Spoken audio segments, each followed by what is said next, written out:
बीमार हो गए, नवाज शरीफ तो कह रहे हैं कि मुझे बाहर जाना है दोबारा से। वो अक्सर ऐसे आलम में आके बीमार हो जाते हैं। वो अक्सर ना आप हिस्ट्री खोल के देख, उनको टाइफाइड हो गया नवाज शरीफ को, शदीद कसीम का। उन्होंने कहा है कि मुझे बाहर भेजा जाए, फौरन मेरे लिए इंतजाम किया जाए। अच्छा मुझे ये बता दें, चले मुझे ये बता दें, 35 साल जिस बंदे ने पंजाब में हुकूमत की हो और टाइफाइड का इलाज ही ना पंजाब में करवा सकता हो, भाई एक हॉस्पिटल नहीं बना सका पंजाब के अंदर। जब जमानत पे गया था $50 के पेपर के ऊपर साइन करा के नवाज शरीफ 2018 के अंदर 50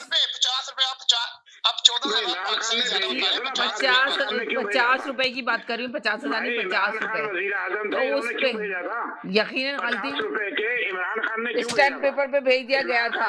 तो आप ये देखे ना, तो आप इमरान खान की आप बात कर रहे थे कि देखे इमरान खान ने आखिर शौकत खानम तो बनाया ना, उन्होंने तो एक हॉस्पिटल ही बनाया। देखिए इमरान खान ने शौकत खानम बनाया है ना, आप कह रहे हैं कैंसर का इलाज करने का बनाया। तो नवाज शरीफ ने एक हॉस्पिटल नहीं बना सके, टाइफाइड का हॉस्पिटल नहीं है। अभी जाहिर साहब ने कहा पंजाब में टाइफाइड का हॉस्पिटल नहीं बनाया नवाज शरीफ ने। इमरान खान ने बनाया, जो जमीन दी अब आप ये नवाज शरीफ की थी, नवाज शरीफ ने दी थी। वो मानते हैं बनाया किसने? गवर्नमेंट की जगह गवर्नमेंट की थी, तो गवर्नमेंट है ना, वो गवर्नमेंट में थे ना, गवर्नमेंट उनकी थी। उन्होंने कहा चलो अच्छा काम है, उन्होंने जमीन दी। वो फैल जाते कहते नहीं दी, हम नहीं दे रहे जमीन। उन्होंने अच्छा काम किया ना, एक्सेप्ट करे ना जिसने भी जो किया। अगर इमरान खान को उनकी गवर्नमेंट में नवाज शरीफ ने जमीन दी थी तो नहीं। अब आप सवाल यहाँ पे ये पैदा हो रहा है कि नवाज शरीफ को टाइफाइड हुआ है, तो जिस तरह अभी जाहिर साहब ने कहा कि टाइफाइड हुआ है, उसका इलाज तक पाकिस्तान में नहीं करवा सकते, पंजाब में उनको जाना है बाहर। तो क्यों टाइफाइड का कोई भी ऐसा इलाज हॉस्पिटल नहीं है जहाँ पे वो अपना इलाज करा सके? जी अब देखिए, ये तो इस बारे में तो इमरान खान ज्यादा बेहतर बता सकते हैं, क्योंकि जी अब जैदी भाई से पूछते हैं, उनके पास भी ये जरूर इत्तला होगी। जी जैदी भाई अस्सलाम वालेकुम, बोलिए। जैदी भाई बोलिए आप। जी वो आप मानते हैं कि इमरान खान से पूछे पहले जैदी भाई बोले। जी समीना जी बोले। कहते हैं जी पहले इन लोगों को तो सुन ले यार, इनको अभी सुन लिया इनको, आप बोले। जी बोले। वो जरदारी साहब ने मरवा दिए, हम कहते हैं कि अल्ताफ साहब ने मरवा दिए। ये बैठ के एक दिन डिसाइड कर रहे ये किसने मरवाए हैं ये सारे लोग। अच्छा छोड़ो यार, पीटीआई जो है खत्म हो गई है और जो जरदारी साहब हैं वो उसको कंट्रोल किया हुआ। समीना है, आप मुझे बताएंगे टाइफाइड के इलाज के लिए वो बाहर जा रहे हैं?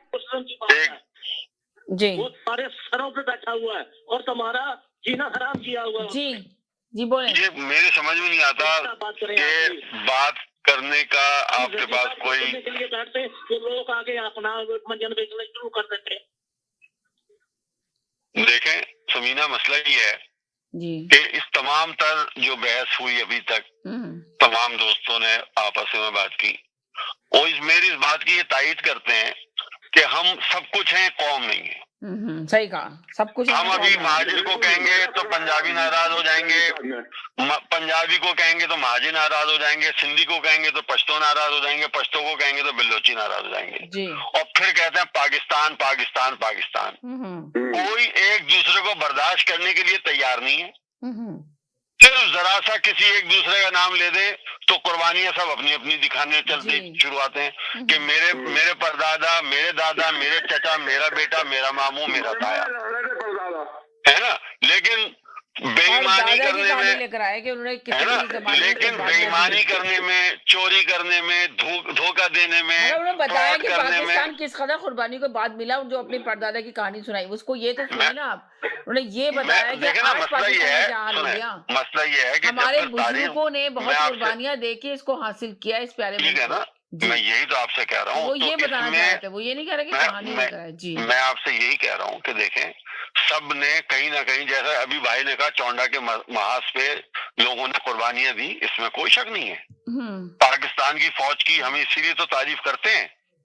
हमने कभी ये नहीं कहा कि पाक फौज जो है वो पंजाब से ताल्लुक रखती है, वो हमारी फौज है जी। ये डिस्क्रिमिनेशन तो अब पैदा हुआ ना। ये कौन सी फौज है? हमने कभी नहीं कहा कि पाकिस्तान की फौज ये है या वो है। पाकिस्तान की फौज का अफसर हो या पाकिस्तानी फौज का सिपाही हो, उसने पाकिस्तान की एक एक इंच की जमीन की हिफाजत के लिए अपनी जानें दी हैं। हमारी माओ ने एक घर में 4-4 बच्चे कुर्बान करवाए हैं और 5वें बच्चे को तैयार किया है जी। उसने ये नहीं कहा कि मैं अब अगले बच्चे को नहीं भेजूंगी। एक घर में दो भाई बाप बेटा शहीद हुए हैं, लेकिन उसके बावजूद भी उनके छोटे बच्चे तैयार हुए हैं कि हमें वही करना है जो हमारे बुजुर्गों ने किया।